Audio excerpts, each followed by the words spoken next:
Banyak dari kita, ada satu Natal yang paling berkesan di antara yang lain, Natal ketika makna hari itu bersinar paling terang. Meskipun aku tidak menyadarinya, Natal terindahku dimulai pada suatu hari musim semi yang hujan di tahun terberat dalam hidupku. Aku baru saja bercerai, berusia 20-an, tidak bekerja, dan tengah pergi ke kantor-kantor pencari kerja. Aku tidak membawa payung karena payung lamaku rusak dan aku tidak mampu membeli yang baru. Aku duduk di dalam tram dan di kursi samping aku menemukan payung sutra yang indah dengan gagang perak yang diukir emas dan dihiasi enamel berwarna cerah. Aku belum pernah melihat sesuatu yang begitu cantik. Di gagang payung ada sebuah nama yang diukir. Sesuai kebiasaan, aku harus menyerahkan payung itu kepada kondektur. Tapi secara impulsif, aku memutuskan untuk mencari pemiliknya sendiri. Aku turun di tengah hujan dan membuka payung itu. Aku mencari nama itu di buku telepon dan menemukannya. Aku menghubungi nomor tersebut dan seorang wanita menjawab, ya, wanita itu berkata, itu adalah payung yang diberikan orang tuanya untuk ulang tahun, tapi telah dicuri dari loker sekolahnya yang dulu. Dia begitu bahagia menerima payung itu hingga membuat aku lupa akan urusanku mencari kerja dan aku mengunjunginya di rumahnya. Dia ingin memberiku hadiah, tapi aku hanya punya $20 di dunia ini.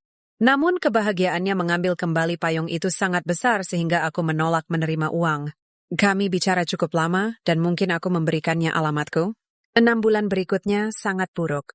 Aku hanya mendapat pekerjaan sementara dengan gaji kecil, meski saat itu zaman Roaring Twenties.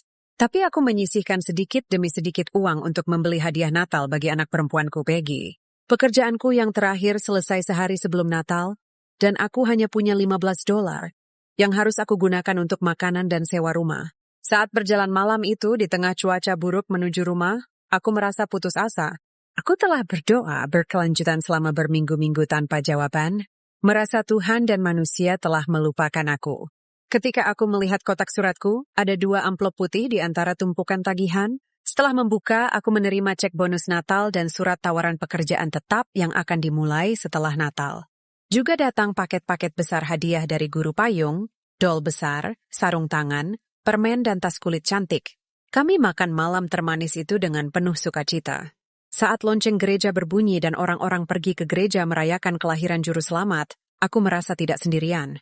Aku merasa damai dan penuh harapan. Itulah pesan Natal sejati. Kita tidak pernah sendiri, bahkan saat malam tergelap sekalipun, because itulah saat Tuhan hadir paling nyata.